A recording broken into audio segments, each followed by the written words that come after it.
I'm very into my dreams, and when I was a little kid I suffered from terrible nightmares, and I literally would walk around not knowing if I was dreaming or awake.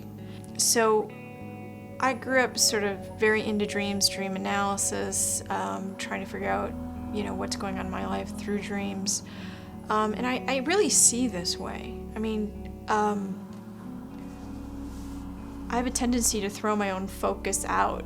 I don't know if that has to do with having a stigmatism or something, I don't know, but I really do see this way.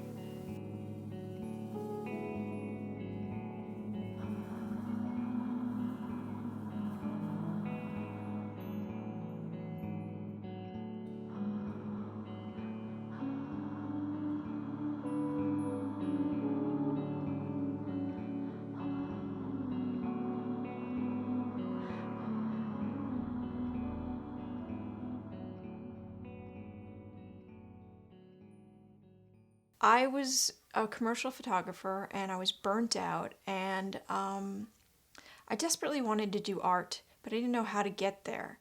I started with toy cameras, and I was about, I'd say, 4 or 5 months shooting obsessively with these toy cameras, and I got bored. So I just started looking around my house, picking up toy.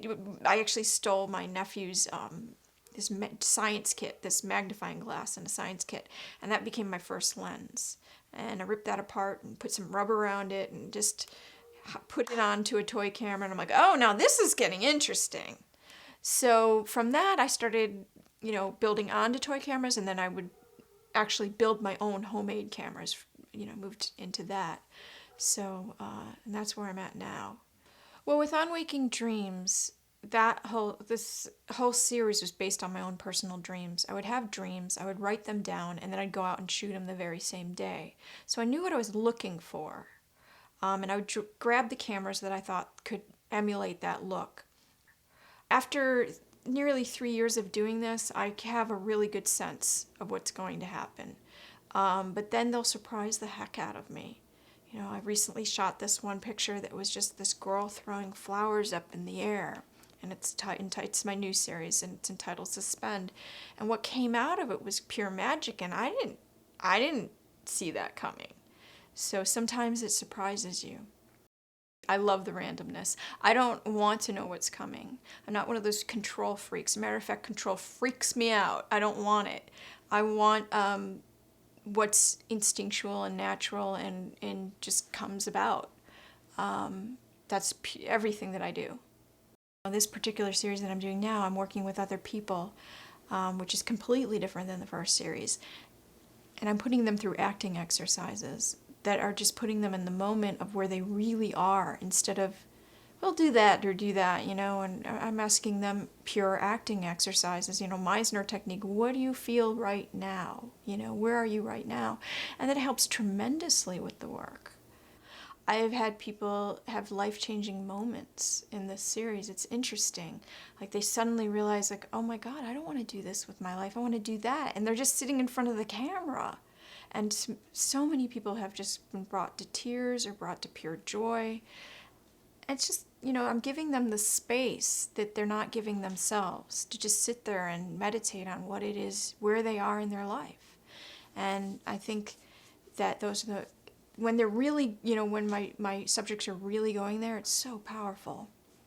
You have to keep forcing yourself to learn something else that you are not comfortable with, or you just stay the same thing.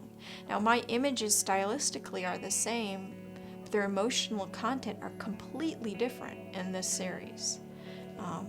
So I think that was a good thing, and I think my next series, which will start in December, is going to be completely different, even though it's the same style again. So, and I know exactly where I'm going and where I'm going to push myself. And I think that the problem, lies with a lot of fine art photographers, that they just stay at what they're good at. And it's almost like they're living out of fear because maybe they've had success with one type of style and they're like, oh my God, I can't change that style up. But like I said, I'm in the same style with homemade stuff, but the content has to change or I'll go mad. I get so bored.